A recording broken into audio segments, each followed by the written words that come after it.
Welcome to my program, Bashy's Corner. In this program, we take issues of the society which mainstream media normally doesn't care or doesn't bother, but we do. While official Denmark slowly and steadily moves away from a tolerant and intercultural society, the civil society, NGOs, experts, and individuals, they are still keeping that wonderful Danish tradition alive.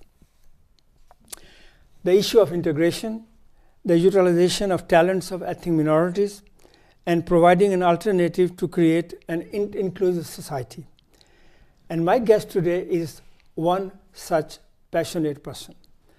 Thank you very much, Lisbeth, for saying yes and coming to our program. Thank you very much for having me. Before we venture into your international career, I can follow you on your Facebook. You travel a lot and do a lot of work. I would like to know a little bit about your background. You studied rhetoric and communication at University of Copenhagen, and politicians actually use this kind of wonderful rhetoric, but you are not a politician. Why did you study that subject? Well, rhetorics is an old classical arts among what the Greeks invented many thousand years ago. So it's a basis of any kind of society. And I have a passion for communication, and I have a passion for democracy, and being able to use communication for the interest of society is basically what rhetoric's about. So I've combined it with that. And so it's not political rhetoric? Well, that's a part of it. Okay. But I mean, convincing people with logic and passion is part of the fundamentals of rhetoric. Mm-hmm. So I have both worked with politicians and others that are using professional communication as means, but we all communicate through our different jobs. Some are good to communicate, some are not. You can say so, and some use different means and so on, but it has always fascinated me. So what did you do after your studies? Well, I've always worked while I studied, so I engaged early on in civil society. I was elected as a Red Cross youth delegate in the age of 18. So I went to Uganda just after the war there and lived in one of Idi Amin's houses and experienced how a post-conflict society was slowly getting back into normality. Okay. Of all the places, Idi Amin's home. Well, one of his, he had a lot of homes, a lot of property, but certainly that was one of the places. So early on, I got engaged in international work, you can say international affairs. I also had a childhood living in the Middle East with my parents, where we traveled quite a bit. So I was exposed to this kind of environment. I think it was a natural part. Yes, it's part of my DNA, and if I look back at some angles of my family tree, certainly there has been an outward-looking part of that family, traveling a lot and engaging in international affairs. Then you went to join Danish Refugee Council. Yes, just when I worked a few years in the parliament while I was studying. Danish parliament? In the Danish parliament. And I also worked in one of the ministries, assisting one of the ministers, reading all his newspapers every day. So I was a very... And giving him... that was the time when you were clipping press clippings. You were clipping newspapers. There was no online media. And then I moved from the parliament, which was a fascinating place to work and very dynamic, but still it was all about debates and winning the words and less of actions. So at that time I had also been a volunteer in a refugee camp in Croatia. When you were working in the parliament as a young person, were you in awe of this wonderful place, where decisions are made in Denmark? If I was part of that? No, you were in awe of that. When people go to visit Parliament, they're just like starstruck, wow. Yeah, it was wonderful to bike to work every day and walk up the big steps there and into that building, which is a wonderful building. Okay. And the internal dynamics of politicians, public servants, assistants, the media, all working there at the same time. So it's a melting pot. And one learns a lot all the time. Definitely, and sees a lot, and sees a lot of people developing from being young people into now being politicians and active in many sides of society. And then you went to NGO, to Danish Refugee Council, and also Norwegian Refugee Council. Yeah, but they are NGOs. Okay. Yeah. Yes, okay. I worked in the Balkans, and I was then lucky to be offered a job to work for the Danish Refugee Council in Bosnia during the war. So. Okay. I came to the central of Bosnia in 1995. After the war? No, during the war. During the war? Yeah. My God, you are always in the places where things are happening. Yeah, and I experienced at first hand how a society can fall apart and how mechanisms still can work together. Did it affect you? You yes, saw things? Of course it does. It affects you to be in a country of war. It affects you to see the impact it has on people. I worked in an office with all three parties to the conflict that had insisted on staying in the city and living together across religions, across ethnicity, and that affected me a lot, of course. When I visited Sarajevo, the first thing I saw with this, there's a wall with bullets, they have kept it. A lot of destruction is still there. Yeah, and it's amazing how quickly we can destroy societies, and certainly the war in the Balkans, in Bosnia, destroyed the lives of many. And from there, if I can see that you are, of course, interested in society issues, but then you went to Kvinfo. This is a women organization in Denmark. That's 20 years later on. My God, okay. What did you do there? Well, in Kvinfo, yes. In Kvinfo, I headed the Middle East and North Africa department. Okay. So it is always outside Denmark? Well, it was based in Copenhagen, and it was a partnership between Danish civil society, Danish research institution, and the Danish private sector, partnering up with partners in the Middle East. Where in the Middle East? In many different countries, from Morocco to Palestine, Egypt, Lebanon, and so on, Tunisia. And those organizations you work with there, they're appreciative what you brought to them, to the table? Well, it was not only me. I mean, I facilitated as a manager. I facilitated the engagement between partners here in Denmark and partners in the Middle East, and there were a lot to be learned from both sides.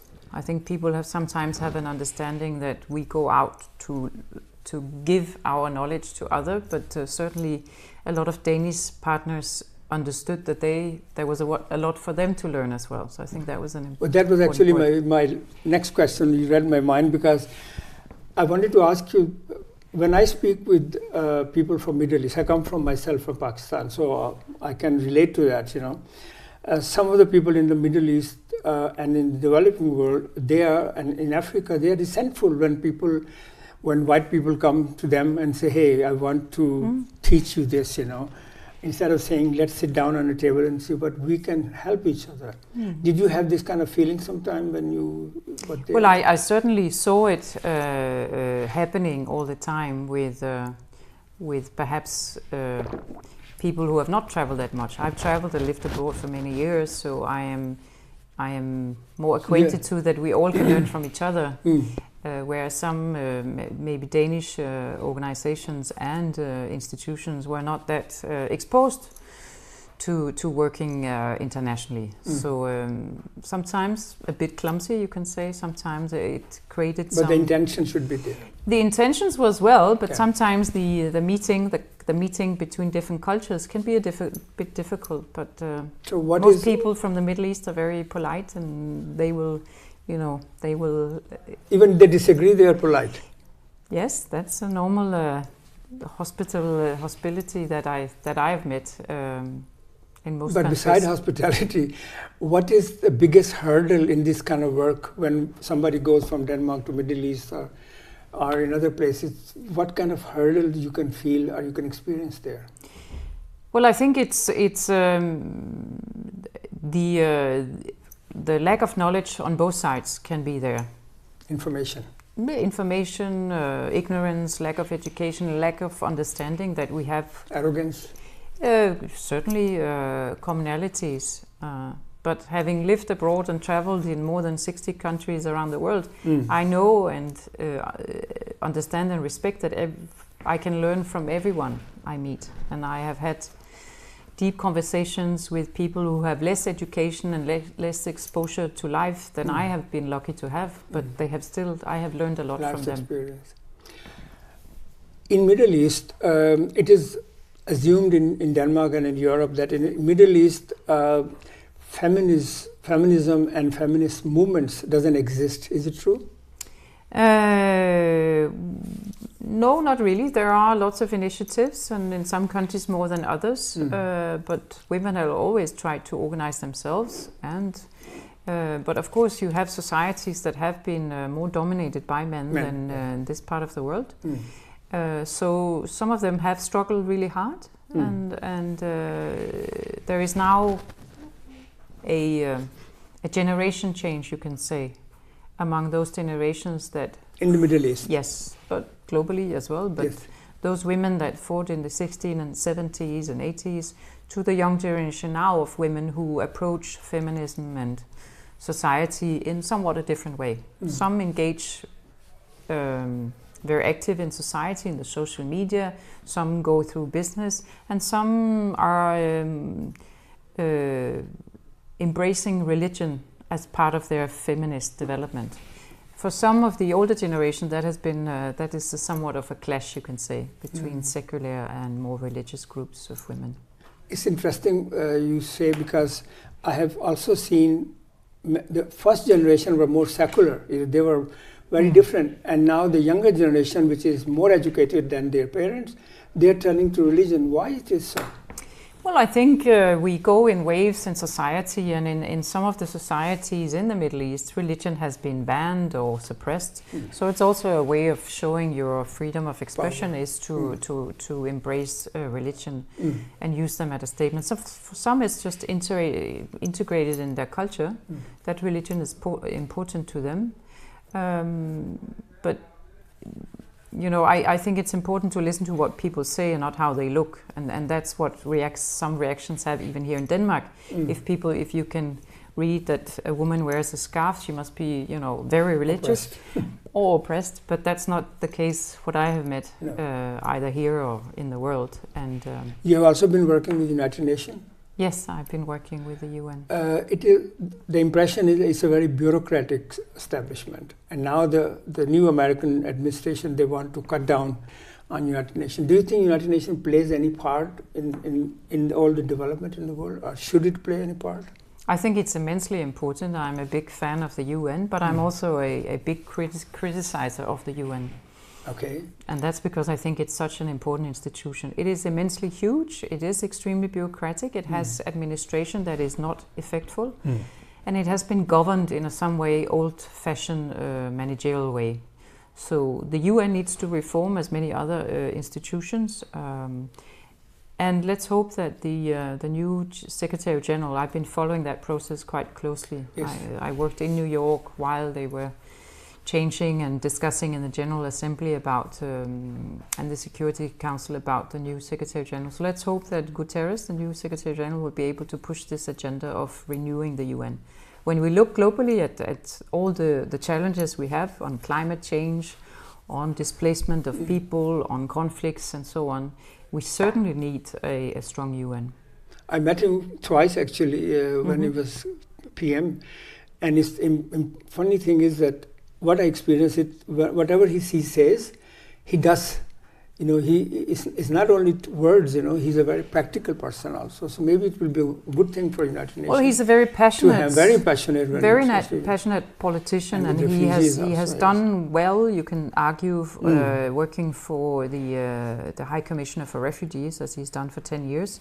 If he's willing to do the really hard work of looking internally in his own organization, the UN now, and making so he can shape it. Those hard cuts and push his management team to make changes, I would like to see that. But let's see, because he's a politician looking forward and knows so much inward. Yeah. Okay. At present, you are member of a board of governors and vice chair of executive committee at European Endowment for Democracy. What is this organization? The European Endowment for Democracy, which is a Brussels-based NGO, was set up in the wake of the so-called Arab Spring. Okay, so it's quite new. Yeah, you can say so. When the EU actually recognized that their own mechanisms were not sufficient, they were not able to respond to the crisis in the Middle East, they were not able to assist people who were fighting and dying for democracy and wanting change. So we're set up in that, you can say, the dilemma between a EU that wants to respond and partly failed. We are governed by member states, so we have a big board with all the EU member states, and Denmark has also been quite active in the establishment.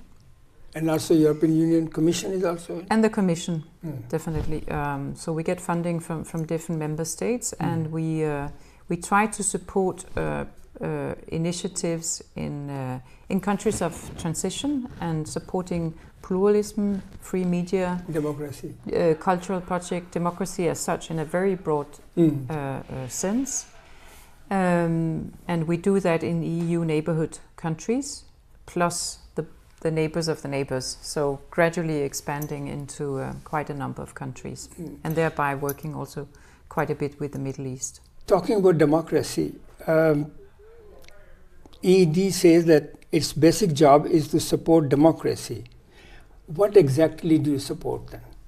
Well, we are a grant-making organization, so we offer grants to civil society organizations, even individuals. For their activities? For their activities in the countries where they push agendas in terms of democracy. So it could be a puppet theater initiative, as we've supported in one country in the Middle East. Okay. It can be an initiative of Syrian women working with the constitution, the future constitution of Syria. So small projects in those well, countries? Small and big. Small and big projects. I mean, they're up to 200,000 euros. Is there any criteria? It's quite open. They have to be based in the countries, and they have to be new initiatives or initiatives that haven't been funded before. So it's a quite flexible mechanism. But you must have some guidelines. Well, they are quite open, and that's why we are quite popular, because we are, you can say, a high-risk-taking organization. So I wish that we in EU also should have this kind of. I have asked the EU Commissioner many times, that there is no funding for NGOs in EU. Actually, you can only apply for. Yeah. And we cannot fund within the EU, but you can argue. This will be a good idea, actually. You can argue that certain countries now within the EU would certainly be in need of projects within democracy. Yeah. Because the EU gives money to the countries, and the countries give money to whoever they want, And there, if you are a little bit critical, especially in Denmark, forget it. You teach policy dialogue for the College of Europe and engage with youth from Jordan, Algeria, Morocco, Israel, Tunisia, Egypt, Georgia. Do you also work with Danish youth?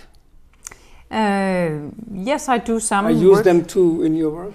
Well, this is a particular thing that I've been doing the training, but I'm also teaching at Aalborg University, where I teach young students from Denmark and internationally. They have quite a number of international students. What do you teach?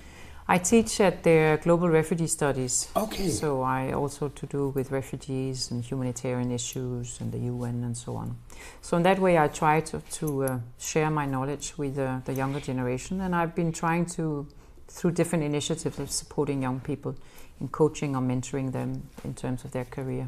Lisbeth, do you feel that all the wonderful work you are doing for making people's life better, is it making life better? Well, I'm just a small drop in the big sea, but and it's up to people to administer their lives. I hope that I make a difference for those that I meet on my way, and I believe I have through my humanitarian work in Afghanistan, in Pakistan, in Somalia, and many other countries, where we also have focused on youth and getting, for example, children and young people access to education, which I think is essential. So yes, I do hope that on my way that I, through what I can do with my network and my abilities, can help people to achieve what they need and want in their lives. I noticed that you are you have opinions about a lot of things, so I will bring you to Copenhagen, to Denmark. And ask you, because a lot of things have happened in Denmark, as you know. You come here and you talk to them. We talk a lot about integration all the time, the politician, the media, the expert. If I ask you, what is integration in your eyes? What do you think is the best model of integration? What would you say? Well, we could have a long academic discussion about the word integration, but I will. Okay. So, is it integration? Is it, there are other ways, and if you take the classical, you can say there are some requirements that goes with integration. I use the term quite broadly. For me, it's about rummelighed, about there's room enough for all of us here in Denmark. I call it gensidig. Yeah. So that people can bring with them their culture, their religion, their backgrounds, what they have, and contribute to being a part of the society.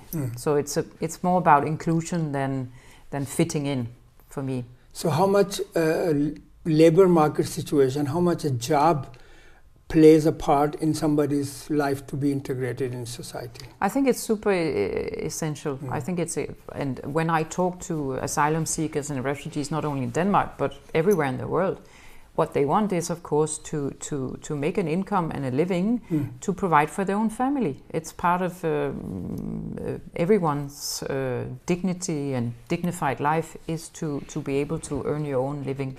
So it is immense important, and particularly if you come to Denmark from another part of the world, the part of where you actually have colleagues, you get acquainted with culture, with language, is very, very important. There has been a survey very recent about integration of refugees in Scandinavia. And unfortunately, survey says that Denmark have done the worst, whereas Sweden and Norway has done much better. Why is it that we Danes are not able to do those things? Others are able to do that. Sorry. Yeah, well, I think it's a complex issue, and there are many factors to that situation. But I think we need to look critical at our own welfare system, and I think we have failed in terms of utilizing the good of that system to pacify people. And here I'm not only talking about so-called newly arrived citizens to our country, but people in general who have been absorbed or somehow neglected within that system and pacified.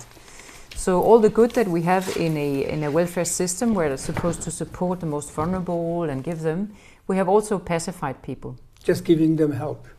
Well, yes, help, you can say, putting them on money, on welfare, without giving them other channels to engage in life, and being extremely bureaucratic. What I hear from newly arrived refugees is all they want to do is go and work. But no, then they have to apply and they have to go through and they have to be, the municipality has to stamp, 500 pieces. So then there's something wrong with our system too. Well, it's our system that is doing the problem. It's not the refugees who come to Denmark that is the problem. It's the system that is the problem, that we are not able to be flexible enough and quick enough in terms of providing. There are, for example, in the transport sector, as I heard, more than 10,000 available jobs. They are longing for people. I'm sure that connection between needing people in the transport sector and our newly arrived refugees could have been merged and found a way, but apparently it seems to be difficult and slow. No, but that was my question, Lisbeth, that when I know, politicians also know, labor unions know that there is one sector, the people are screaming for jobs and there are quite a number of refugees who can do that job, then what is stopping them? Well, I think our system, as I said, is not flexible enough. And the politician? Well, they are part of the responsibility of looking at it, but we have gone through trends in our society from centralization to decentralization, and now we're in this trend of decentralizing everything. So if you are a refugee who end up in a municipality who is relatively poor, your chances of your future will be less than if you end up in a municipality to have an active integration policy and actually put money aside. So it's not an equal system anymore, and I think that is regretful, and that's because we decentralized, that it's now up to any municipality to take care of refugees, and there's so much fight of how to do it, instead of saying we have a level and we have We have an opinion in Denmark by the state. This is the level that we should seek for any refugee living in this country, and how we will support their integration. Talking about refugees, you have also worked with displacement of issues in different countries. Do you think it will be better to help refugees there, close to their homelands, or bring them here? Well, that could be a very politicized question, because some of our politicians are very in favorable of that. I don't think you can see it in that black and white. People have always migrated and moved around and will keep on doing that. Danes have done that for hundreds of years. So that's a fact of life. People will be moving around. If you look at Europe as a continent, we are lacking population, we are lacking young people. So if I should put it politically, we are now receiving refugees from the Middle East and North Africa, and we should actually welcome them, because we need them.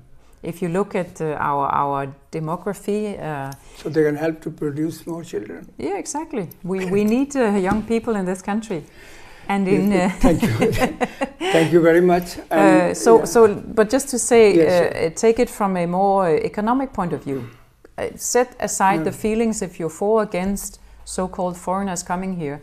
Now they are here. Let's utilize that opportunity to actually build our society and remain, as we are, quite rich compared to the rest of the world. And if we want to keep that level, we need a new young generation. They're coming now by themselves. We don't even have to invite them or pay for their ticket. They're super motivated to work here, and often they are quite well educated. So we are getting a gift that we haven't seen yet, and I'm sorry to see that politicians are so blind to that fact. There are great articles in The Economist documenting how refugees are benefiting societies. Well, I'm sure that people who will watch this program, they can learn a lot from your wise words, and I'm sure that not only politicians but the viewers will understand that it is not the refugees, but it is our system and the politicians who have to change. Thank you very much, and take good care of yourself. Until next time.